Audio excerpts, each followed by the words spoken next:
Welcome to Fast Effect Double Speed Magic the Gathering from ELD's Time Vault Games. We're playing live over Discord. We actually got Fred from all the way over in Germany playing with Andre. We have players from all over the US, Texas, California, of course New England. We are based in Bellingham, Mass. But it has been really incredible to connect the Legacy community here and bring you this coverage. We've got a Monastery Swiftspear off of Basic Mountain, signaling burn for Andre. Fred has a Caracas, which could be a lot of different decks. Colorless Post, very unusual. Something that most people are not going to be prepared for. And we've got a Grim Monolith. And burn, game one, not going to have a whole lot of ways of interacting with a lot of what Fred's going to be doing. Probably just going to need to go for the throat. It's plan A anyways, is just get after it. Do as much damage as quick as possible. We see a Sunbaked Canyon on Andre's side. That will allow him to dig a little bit deeper, hopefully not at the cost of Fire Blast. One of the best spells in the deck, free, does 4 damage for 1 card, which is really exceptional. Most of the cards are only doing 3 damage per card. Of course, the creatures, if you can get extra value out of those, that goes a long way. And so far, the board uncontested in terms of creatures. We've got a Chain Lightning. This Eidolon of the Great Revels probably going to hurt Andre quite a bit, but that is totally okay. I'm going to have at least 5 damage coming in here. And that may mean that Fred has exactly 1 turn to stabilize. Glimmer Post, a helpful card here, but it will not be enough on its own. Oh, and a Fire Blast as well. Wow. 5 damage from that Fire Blast. 4 to the face, plus the 1 for the Swiftspear. And we've got an Ancient Tomb, which is not going to be able to be used currently. Perhaps with Urborg later on. 3 cards left in Andre's hand. And this is just a blazing fast start for him. And a fairly slow start for Fred. See what he can do with all of this mana. I mean, he's got 9 mana.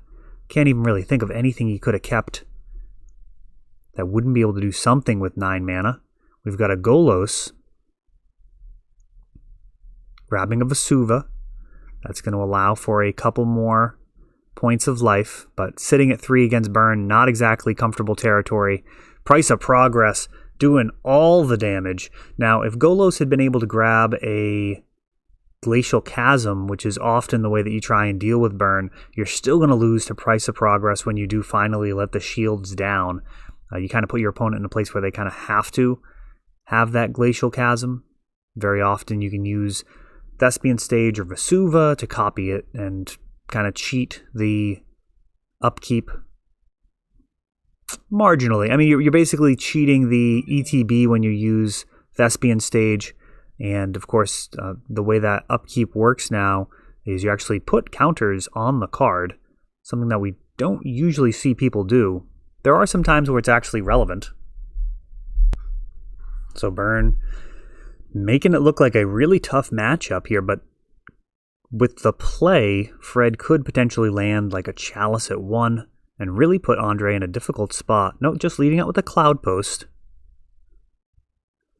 And a Lava Spike, not a spectacular opening for Andre. Kind of on the verge of keepable. You really do want creatures when you can have them. But we'll see. Maybe he's got Price of Progress or some other cards that made that strong enough to hold on to. Passing the turn there, a little rough.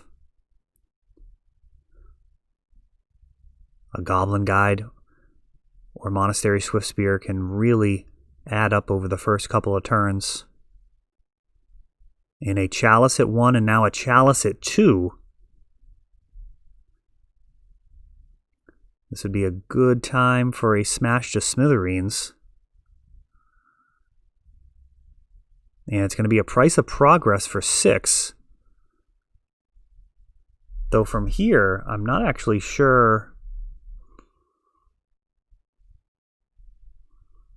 Forsaken Monument, Thespian Stage. Things are ramping up real fast here.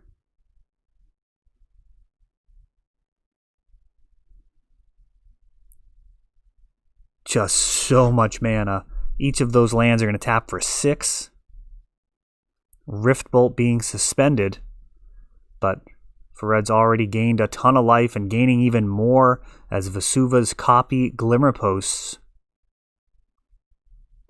Feels pretty futile to be throwing that Rift Bolt at Fred's face, but not a whole lot of options. Masterpieces, foils, full arts. Each card chosen for its aesthetic value, or each version of the card. I'm sure Fred's not just choosing the cards that he likes the look of. This is very well thought out in the building of the deck, but also in the versions that he chooses to sleeve up. We got the Seb McKinnon Chalice there next to the Mirrodin one. I'm sure over time it will evolve to be all Seb McKinnon, if I had to guess. It seems the more likely scenario. And is this a Karn? And if so, that'll be a mercy, as this will be over fairly soon if that's the case. Yeah, that does look like a Karn. It's getting a die. And Andre's seen enough, as Chalice just too much for him there. And we'll see what type of sideboard artifact hate he has.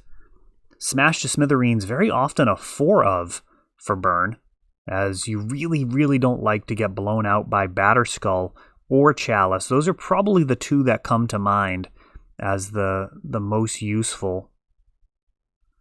The ability to just get those out of there. Baleful Strix too. That actually feels pretty good on tempo to blow up a Baleful Strix and get in the damage.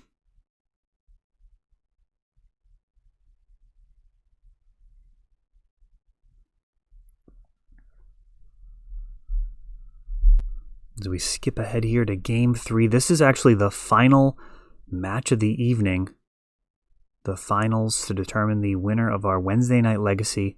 Now that doesn't determine who gets the most prizes, as you do get a big share of store credit for going undefeated. We spread it around pretty good, going 3-1 or better gets you some excellent prizes. Manifold Key off of Grim Monolith, Ancient Tomb enabling this, well worth the life. And a Chalice at 1 with mana floating, and a Spatial Contortion taking down the Goblin guy. That is a heck of a turn there for Fared. We are also giving away a revised Underground Sea, a Mox Diamond, all sorts of incredible prizes by the year's end. Every Wednesday, we're going to be spinning that prize wheel and giving out a random player one of the incredible prizes on there. And Fred just off to an incredible start with Manifold Key and Grim Monolith. So much mana.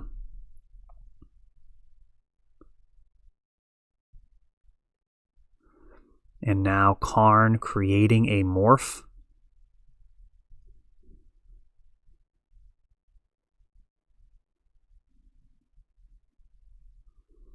Or manifest. I think it's a manifest. I'm not actually sure. I'd have to look at that. Functionally, I think it's pretty much the same thing. No, I'm not sure. But making everything cost less, I mean, this is just going to be pretty brutal as long as Fred can stay alive. It's going to need to avoid some more burn spells. Another Price of Progress would not be lethal at this point. So he just needs to be careful. A Glimmer Post gains him some life. Gets him up to 4 lands for Price of Progress. Thran Dynamo. After Eidolon is taken care of by that Ugin the Ineffable. And this deck could easily play the larger Ugin as well. Really any colorless spells at all that it wants to run. As this is in full gear, pumping out creatures.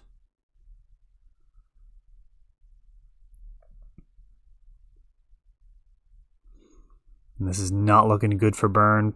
You look over, your opponent's got just like 20 mana and almost 20 life. I mean, that is not what Burn is equipped to deal with. You want a short, sweet game with Burn, compress all of the decisions into a very small window, and put the pressure on your opponent. But Fred is completely broken free of that, and now full art Ugin showing up to completely close the door as Andre concedes the match there.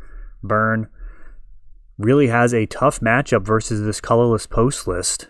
Something to consider. I actually struggled a bit with my blue-green build of post, and I may have to try this colorless one. Euro, probably not worth all of the extra effort. I really like what this deck has done with Fred piloting it. That is all for this one, but don't worry, there is a lot more.